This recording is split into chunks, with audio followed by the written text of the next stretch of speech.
Enjoy the show. Beaming at you from the depths of the internet.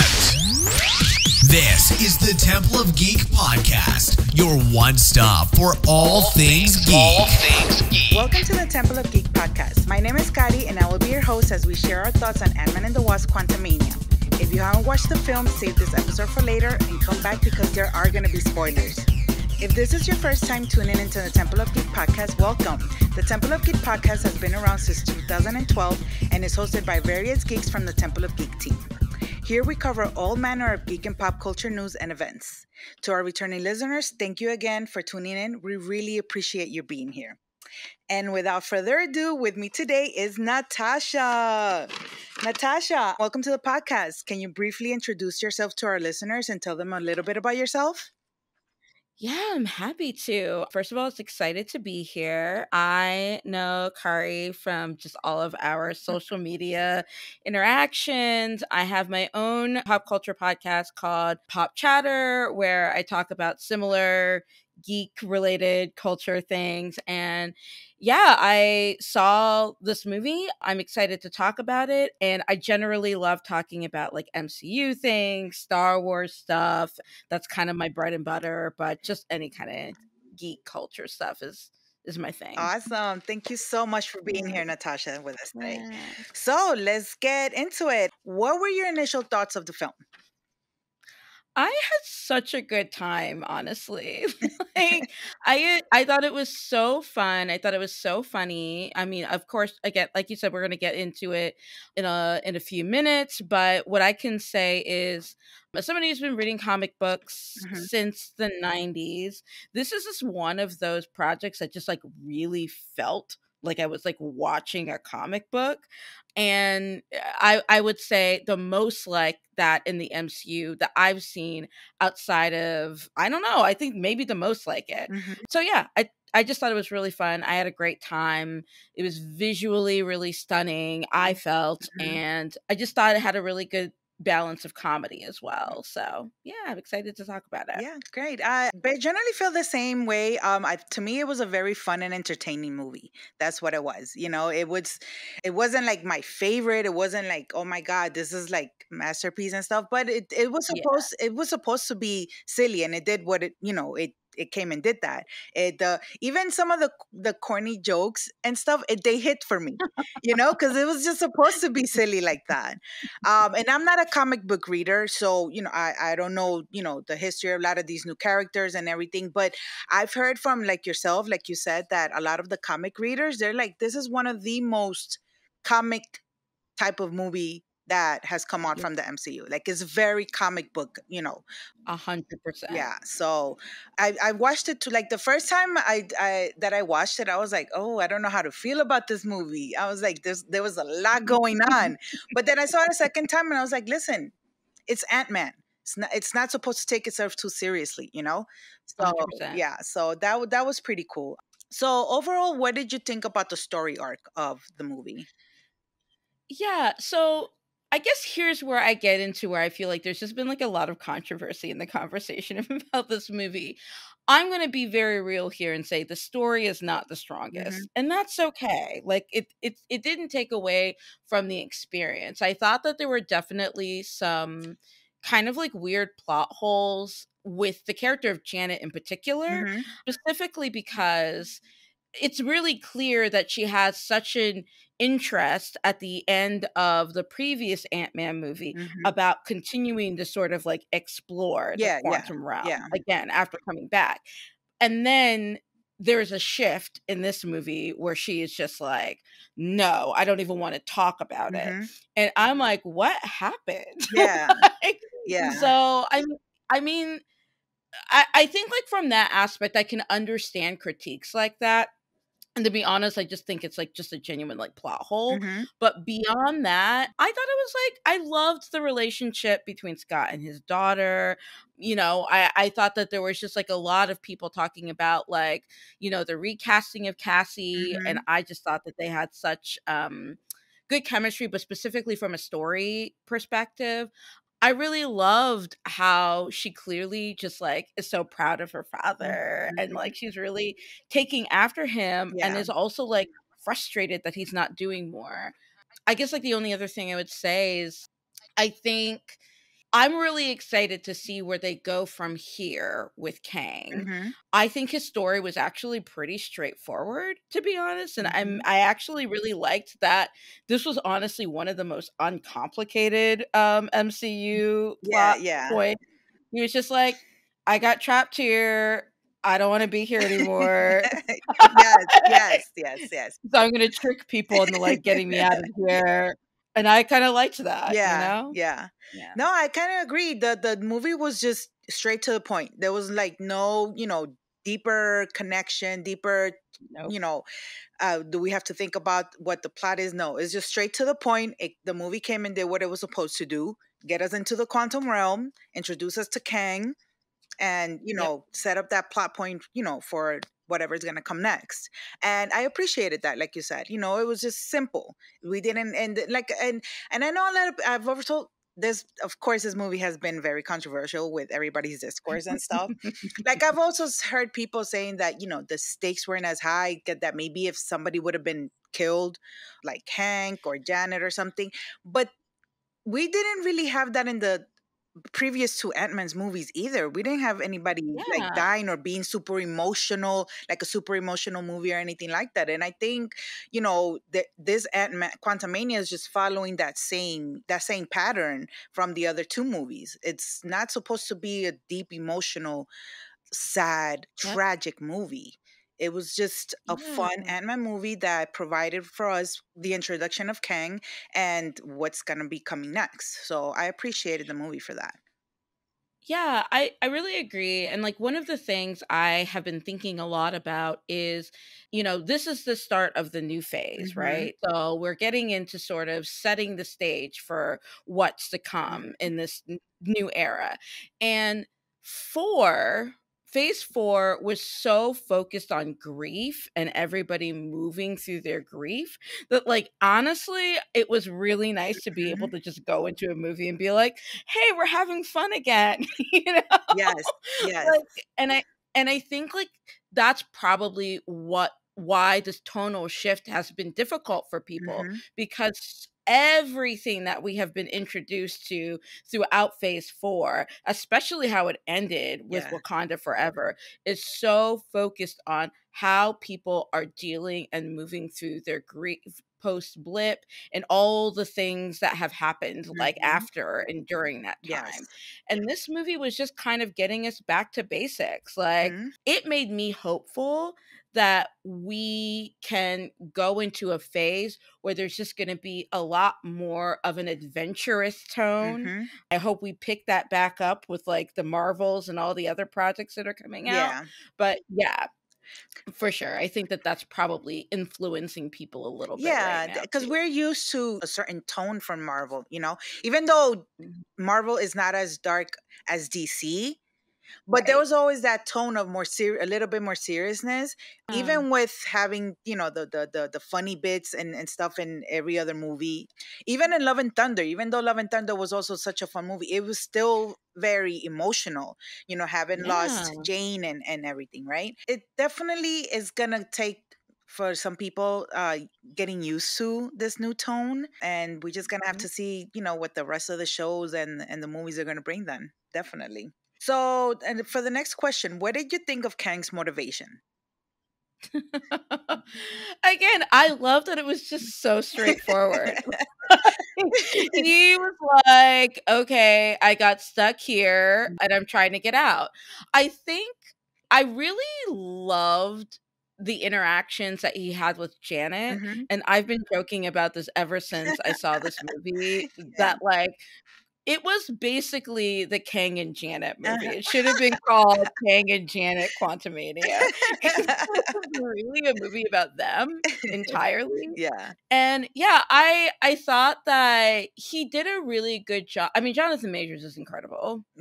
And he managed to, in a movie that is so, like we've talked about, just like very leaning into like heavy comedy, he managed to still bring such a menacing presence to the story, to his character, to how he interacted with the people around him, Mhm. where even though you didn't really see him do anything that wild, and the circumstances in which he was taken out were a bit on the silly side, if Yes. we're just gonna be honest. I still think that he managed to bring such a great presence, and in terms of the arc that he had in his story and his motivations, I like that they kept it pretty simple, because I think it's going to get a lot more complex as we bring in more of the versions of him Yeah, into the story. I think. And I think we're going to learn a little bit more about this version of Kang in future movies too, Mhm. because I think we just kind of saw him really the little middle part in the end of his life. We didn't really see anything that led up Yeah. to what inspired people, like his other versions of him, to trap him here, Yeah. right? And I think that what I appreciated was he definitely, in a very in a very comic book sort of way, was just I don't want to say two-dimensional. I don't want to go that far, but he was just hey, I conquer planets, and that's just sort of what I do. I conquer civilizations, and that's just my thing. I think that we have to remember that a lot of these comic book characters that we're introduced to in the comic book stories, Mhm. they don't always, a lot of times when we learn about their backstories, it's over a longer span of time. Yeah. So I don't know, I'm okay with it being kind of simple. Mhm. I appreciate how this movie had a really interesting theme around colonialism almost. Mhm. It didn't really take it too far like we see in other things Yeah. Black Panther Black and things Panther, like yeah. that. But I think I was really interested in getting to see what happens to the civilization that he actually conquers. Mhm. We got to see little snippets of that. Yeah. But Yeah. yeah. No, I agree. It Yeah. was again, this movie is just basically establishing a base point, a baseline of, Yep. what's gonna happen, who is the new big bad now, and how, Yep. because we obviously we got that in the end of the first season of Loki. We got an Yep. introduction, but now we're getting a little bit even more explanation. And like you said, I like that we kept it simple, because it definitely looks like it's gonna get way more complicated. Now with Yep. we saw in the end credit how we're gonna have all these different variants of Kang and stuff. Mhm. And it's not just Kang that's gonna be a menace. It's every all of him, all of the other Yep. different ones are just gonna be an insanity. And then it's gonna get way more confusing with again explaining about the whole timelines thing. I'm still kind of confused about it. I'm not gonna lie, because it's like, how does this work if it's just this one, and then how did the other time? Yeah, it's a whole mess. But that's why they're taking their time and explain and telling us all these stories Yep. little by little, because I think it's gonna be even bigger than what Endgame was, or Thanos was, because Thanos was just straightforward. I just want to get rid of half of the population of the whole universe. That's it. Get these Yep. stones, we got it, blah blah blah. But now we're gonna have all these different, and then it's gonna be so much science involved as well, because Kang is Yeah. not like Kang is, has supernatural powers. He's just a really smart scientist, Yep. and he's able to develop all Mhm. this crazy tech. So Mhm. it's gonna be interesting with that change there with him. I very much agree with that. And one of my biggest complaints about the MCU that I've had in the past is Mhm. how when we get a villain, they just sort of kill them off and then that's it. Mhm. Like you do you do get to see Thanos kind of developing his plan or whatever over the course of the years, Mhm. but how much does he really interact with people, Yeah. honestly, until he comes to his plan?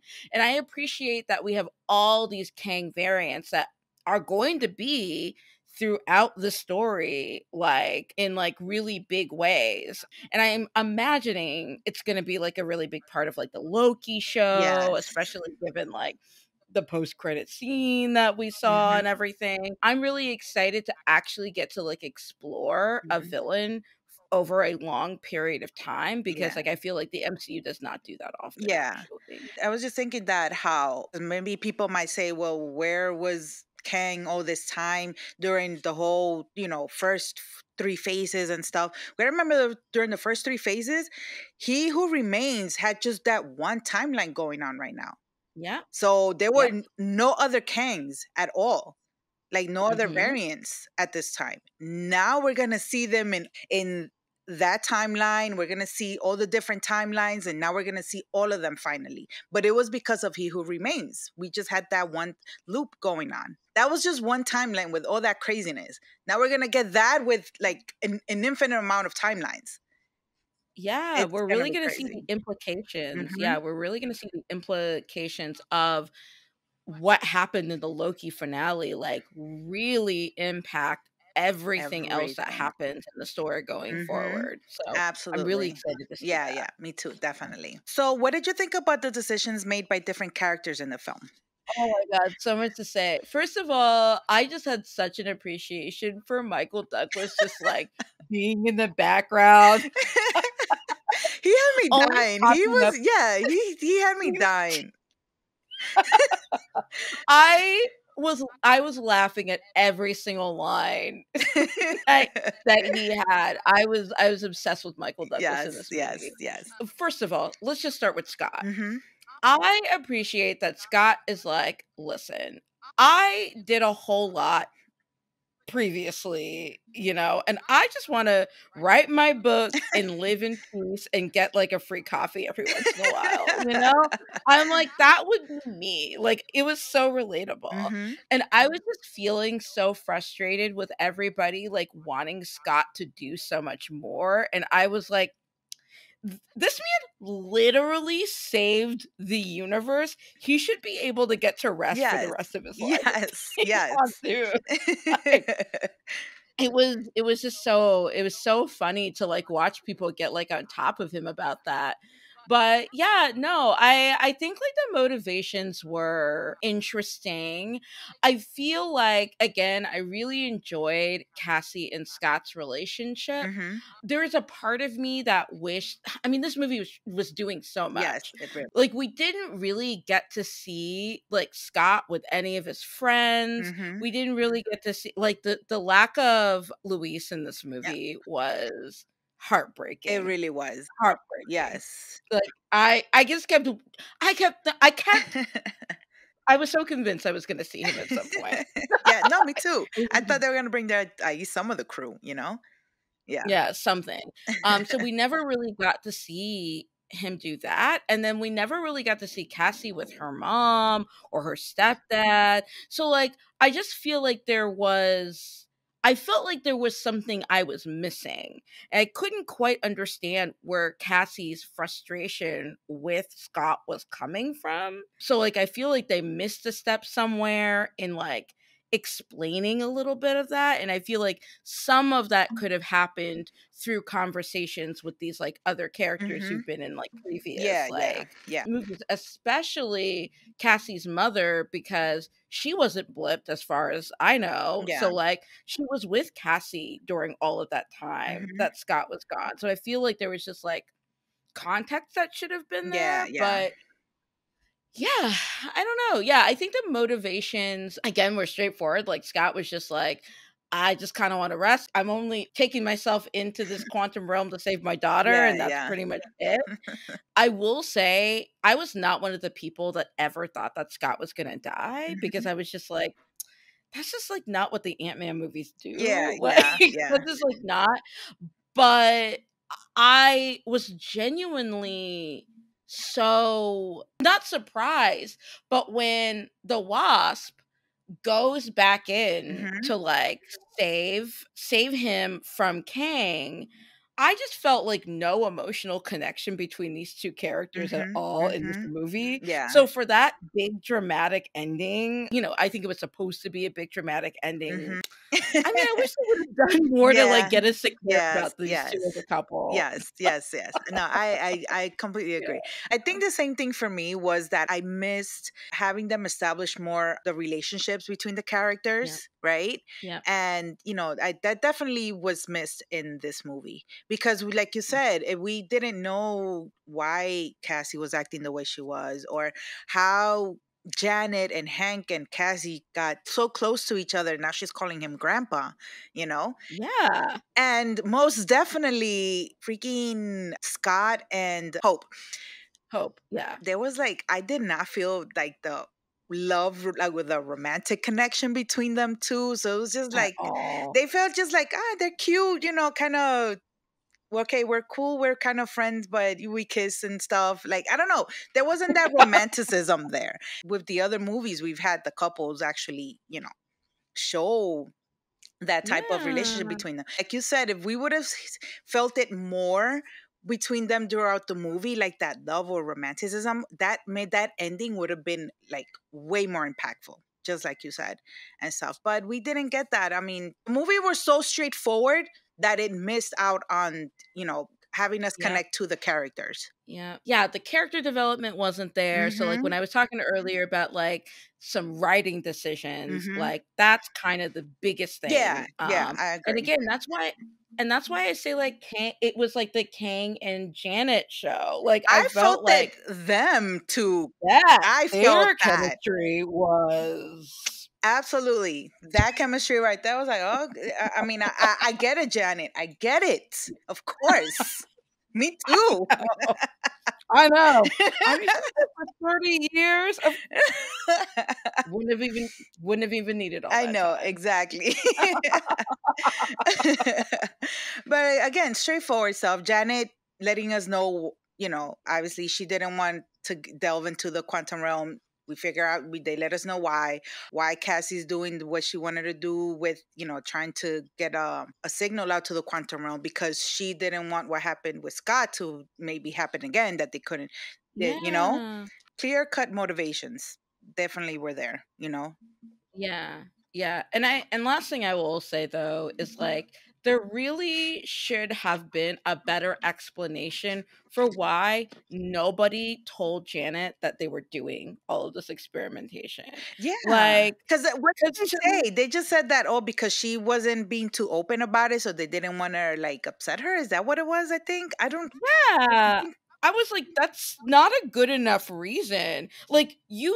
For a fact that it's at least dangerous enough that this woman was trapped there.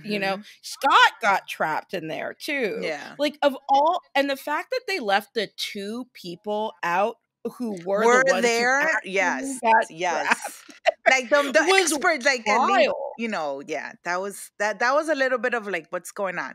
What I did hear somebody say that the difference between how Janet was in the other movie, she was okay with doing it and stuff, that I think it was because the quantum realm where they ended up being was so much more deeper into the quantum than what they were doing in the other movie, that they were just it wasn't that far in. Right. So she wasn't concerned about that because they weren't going past to where she was at. Right. They couldn't get to that place anymore. Yeah. Which is okay. I get it. Because Scott was able to go in and come out with no problem because they weren't going so deep into the quantum realm. Yeah, and I think the fact that she was also involved in making sure that it wouldn't get past that. Deep, yeah, exactly. I think that was also part of it, which is again another reason why it is so wild that no one. I could understand Cassie is a child still, young at least, but for Hope and Hank to be that irresponsible was didn't make sense to me, honestly. But I guess but I think also because they Janet didn't tell them the whole truth, they wouldn't have known that there was something that was even more deeper into the quantum realm. They thought it was just that little piece where Scott was at. Talking about where Scott got stuck, because people are like, oh, if it was 30 years in the quantum realm, how much was it here on Earth? I think I read that supposedly the quantum realm is at the same pace as us. It's just that where Scott got stuck, it was just like a pocket where time works differently. So it's not the same thing. Yeah, that's the impression that I got. That's what people have been saying too, and that makes a lot of sense to me, because then you start like asking questions like, well, why did she age and Scott like didn't age exactly, and stuff like that. So yeah, that totally makes sense to me. Also, we know that's possible because of what happened to the ants. I mean, the ants lived 1,000 years in 1 hour or something in that pocket. So there are pockets, crazy time pockets in the quantum realm. So it's like a whole craziness for sure. Definitely. So this was a very heavy CGI movie. What did you think about it visually? What do you think about the visuals in this movie? You know, again, I know like a lot, again, it's controversial. I think a lot of people were really annoyed by it or whatever. I don't know. It just didn't bother me. I guess like to me, it didn't look as real as like a lot of the other CGI we've seen in like other Marvel projects. But one, I'm just going to say this, like, the Marvel does tend to be knocking out these projects like real close to each other. The CGI could have been stronger, and it is part of like why I'm excited that they are pushing back some projects like the Marvels, for instance, because like, I'm like, give your artists like more time, you know, to like invest in creating like better, richer CGI that like looks better. But in the context of what we are looking at in this story in particular, I don't know, it was such a completely fantastical world that I kind of am okay with it looking like so completely otherworldly. And that's sort of like how the CGI resonated for me. And in some ways, like kind of compared to a project like the Multiverse of Madness, which this is not me being critical of that movie, so but I will say that when I went into the Multiverse of Madness, I was expecting like a lot of like weird, bizarre multiversal versions and stuff like that, and we didn't really get anything that kooky. We kind of got like, you know, like little tiny snippets of things, but for the most part we just got like Earth and just like a kind of slightly different version of it. And I kind of liked that we got introduced to something so completely weird, and I feel like the visuals like matched the oddity of what we were seeing. No, I agree. I mean, and I said it when I first came in, I was like, listen, if you're very picky about CGI, you're gonna be, you know, let down. I'm not picky about it. I'm not like, oh my God, this just the CGI was so bad it took me out of the experience. It doesn't matter. It doesn't matter to me. And like anything having to do with the fault of the visuals or anything is just because I wear glasses and there was so much going on at the same time. It was just a lot that sometimes it kind of got blurry to me. So it was just kind of, I would get dizzy I was almost getting dizzy at certain points. But of course, that's just how the movie goes. It's very, you know, crazy. The camera action was like also kind of crazy at certain points. But visually, a lot of the CGI was like, oh my gosh. But like you said, because of where we were at in the quantum realm, I would figure that everything is so kooky and so weird and so, I mean, look at the type of characters that we had in there, you know, the type of quantum realm characters that we had in there. And I love that. It was so different. And Multiverse of Madness is supposed to be all these different universes, and all of them are just like weird and what the heck is going on and why they look like this. And we got this with Quantumania, which is, I think, hopefully it's going to be like a foreshadowing of what we're going to get with all these other different timelines. I didn't have a problem. Visually, it was just awesome because it was just so much colors and so many, very colorful. It was a lot going on, but I didn't mind it at all. Yeah, the whole time I was like, oh my God, my niece and nephews are going to have a ball with this. Like I took my kids and They were like Yeah. invested in like, oh my God, what is that? And why does he look like that? And oh my God, he's so weird. But they were laughing. When MODOK came on, forget about it. I know people are like, oh my God, how that's so bad. It was her. MODOK was so bad, it was so good. I loved it. I was dying cracking- laughing with MODOK. I was like, what is this ridiculousness? I love it. So ridiculous is amazing. Oh my God. Yeah, and it's like all of the critiques I've just seen people give about MODOK is so interesting to me because I'm like, he is ridiculous in the comics. He's literally I a heard, giant yes. head with baby limbs. Like that is literally MODOK.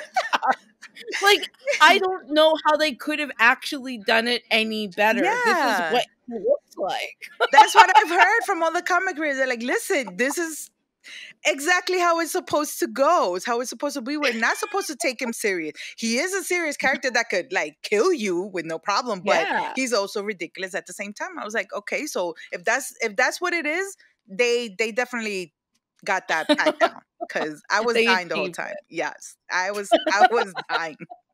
Oh my gosh, it was awesome. And then I love the ants too. Like I love the explanation of the ants, you know? Yeah. That was really cool. And then because I've seen people, oh my God, Kang got weird by ants. You know, if ants Yeah. existed at that size in the real world, we would all be so much screwed. We would be dead. Actually, that's what we would. They are the strongest, you know, for their size. They are the strongest, I believe, that they are. Yep. And imagine in 1,000 years they got so smart, technologically advanced, and maybe even their tech was even more advanced than Kang's at that point. You know, I felt that the explanation for the ants absolutely made sense. Like again, I said this earlier. Of course, watching Kang get beaten up by a bunch of ants was silly. Yes. It was. Yes, absolutely it was. But for some reason it makes sense to me because of what the ants, you know, the explanation that they gave us. Yes.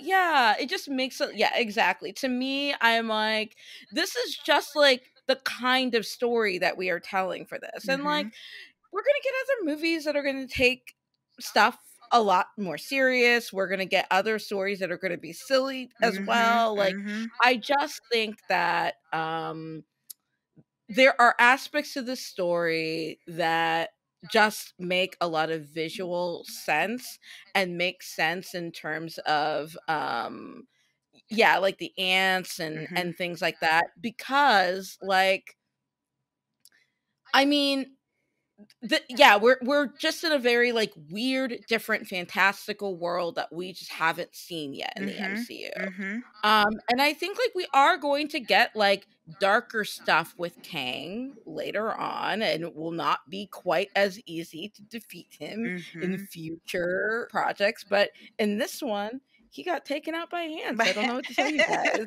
Not only that, he wasn't in his. He was still stuck in the quantum realm. He did. Regardless, his powers were limited there. You know. Yep. And he wasn't in his little chair that actually gave him more of that power. That, you know, it's his chair, the ones that would give him a lot of his power. So I get it. And again, I was just like, this is so awesome because it's so different from a lot of the things like ants out of everything. But it was cool. It was fun. I didn't mind it at all. Yeah. Did you think were there any standout performances for you? Yeah, I mean, Jonathan Major stole the show. I mean, he just was incredible. He really elevated this movie by quite a bit. So again, I'm just so excited to see more of him. And again, I really loved the kind of interlude in the middle of the movie where we learned more about like his relationship with Janet, like they're working together. I just thought that they had like a lot of chemistry on screen. I thought that they were the strongest performers just generally. Yes, yeah, I think so too. They managed to like give very grounded performances in a very chaotic film.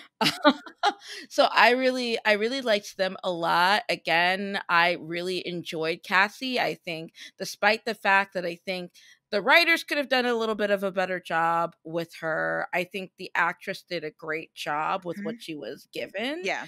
And again, I'm very excited to see her, Mhm. and just generally like really every time like a new young person is like introduced, I'm like, ooh, the young Avengers are coming. I'm so excited.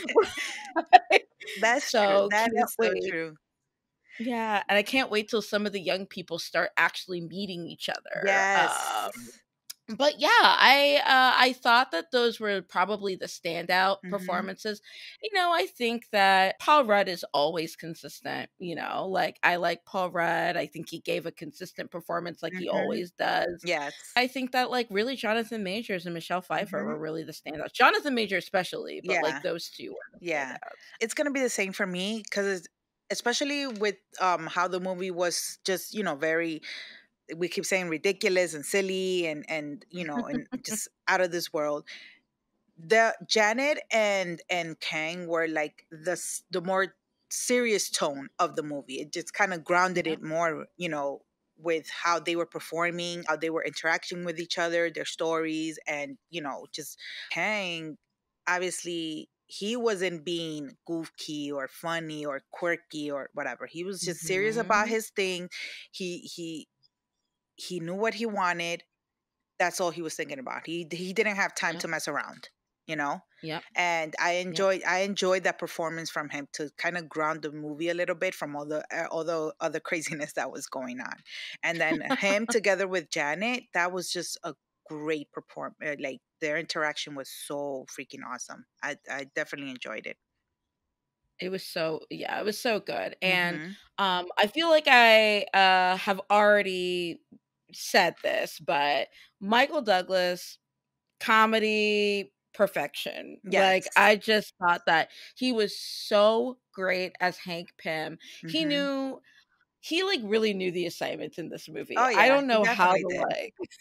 like yeah. Yes. He just you could tell he was having such a good time Mm-hmm. with like what he was being given. Yes. And I think that while I really enjoyed Paul Rudd, I think sometimes I think he was falling under the weight of like needing to be so many different things to so many different characters. Yeah. And like Michael Douglas was just there for comic relief, and he was just like just home runs every Yep. time. I know. Absolutely. Absolutely. One thing that I wanted to bring up was like, I think we spoke about it on Twitter, how we could see some similarities with Star Wars. Oh my god. There was like so many. I was like, when the first thing that was when they got to the cantina, to like the bar, Yep. I was like, oh, this is just like the cantina with all these different This is like aliens and weird looking, characters and stuff. literally, I mean, the two the cantina, absolutely. I was like, by the time we got there, I was just full on like laughing at how like Yeah. wild it was. But even before that, when we are introduced to the I don't even know what those creatures were called, but like they were basically Tuscans. They looked exactly like Tuscan Oh my God. Yes, creatures. they did. You're absolutely correct. They did. I was screaming. I was with a friend of mine who's like not a Star Wars person Mm-hmm. at all. And like I kept like whispering to them, "They're Tuscans." And she was like, "I don't know what you're saying." I couldn't get over it. And then there were even like little like robed creatures that had glowy Glowy eyes eyes, that like like, and I was Fucking just like, Jawas. Jawas! Yes. Oh my God. I mean, and even going bigger, like we had Kang coming and taking over all these different worlds in the quantum realm, like Emperor Palpatine did, and imposed Yep. his will on everybody Yes. else. Yep. I was like, Yeah. dude. No, and and then the last thing that I remember was when everybody came together at the end. I was like, this Mhm. is the rise of Skywalker. There are more of us. Yep. When everybody Yeah. just came out of nowhere, all the ships. Yep. Yep. Yeah. 100%. I mean, I think the director is named Peyton Mhm. Reed. Peyton Reed must be a Star Wars fan. Yeah. That is the only explanation for this, because I'm so serious right now. It's seriously. I was like, oh my God, like, Star Wars. I I was know, with I my think, boyfriend. I was like, you see, he's like, yo, that's Star Wars light. He's like, there's a cantina. I'm like, you're right. I'm like, we were like going back and forth too, you know? oh yeah, for sure. I was basically like, I know I think about Star Wars a lot of the time, but like this is not just me. No, definitely, definitely. You know, there Yeah. were the undertones there. So that was really cool. So good. I loved it. So, now with this new phase starting, are you do you think did this movie or anything that happened in the movie and stuff, is this getting you more like excited for what's to come now with the MCU with these new phases? Yeah, I think kind of similar to what I was saying earlier. I'm really excited because I really enjoyed Phase 4. Again, I think like people have been weird about Phase 4. Mm-hmm, mm-hmm. That's a conversation for another day. Yeah. But what I will say is it was really nice to have this tonal shift, and Mm-hmm. it's made me like really excited for like the fun energy that we're going to like hopefully see in this Yeah. like new phase. I know I've brought up the Marvels quite a few times. That's not the next movie coming up, but it's Mm-hmm. the one that I am the most Yes, excited I know that about. looks amazing for sure. Yeah, it looks so amazing, and like I loved Ms. Marvel the show so much, and I just want more of that sort of fun energy. Mm-hmm. And that's kind of what I'm looking for, because it's sort of like we got Infinity War, we got Endgame, and then we just got like a bunch of projects that Mm-hmm. again were wonderful, great, beautiful writing, such a diversity of Mm-hmm. storytelling, but like it was just so rooted in like grief and Yeah. trauma that Yeah. I am very excited for just kind of going back to like the basics of just Mm-hmm. like having like fun Yeah. adventures Yeah. again. Yeah. For sure. So I love that kind of reset in the tone. It made Yeah. me really excited for what's to come. That's good. I definitely agree with you that I'm excited for what's to come in the MCU. And yes, a little bit more fun, like you said, because like you said that we were gonna get the Young Avengers, and I'm sure that's gonna be very fun and and Mhm. and and quick and fast, and it's not gonna be all super serious because they're teenagers, they're kids. So of Yeah. course they're gonna be having fun while they go and save the world or whatever. Yeah. So it's gonna be a nice change, but we're definitely gonna get more serious. So we still have the characters from the Eternals that are gonna be around, and Yep. they're more serious about the things. Hopefully when we get Blade, that's also gonna be a little bit more darker tone. Yeah. So Yeah. Yeah. so that's gonna be fun for sure. A good Any balance.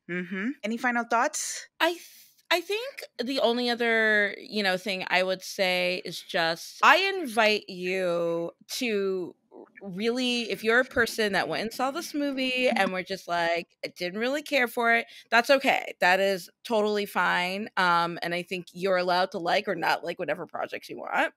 I just think that let's be open to different kinds of storytelling, because that's what is so great about the MCU, that we have such a diversity of the different kinds of stories and the different ways Mm-hmm. we tell stories, and it's not always going to be like the same tone and the same sort of thing every time. That would get really boring like Mm-hmm. after a while. Yes. So yeah, I just want people to invite people to be open to that. And There's that's it. there's Just stories for yeah, everybody. If you didn't like one, then you have the exactly. other one, and that's for Exactly. any nerdom, including Star Wars, Exactly. because we have a lot of In problems with very much.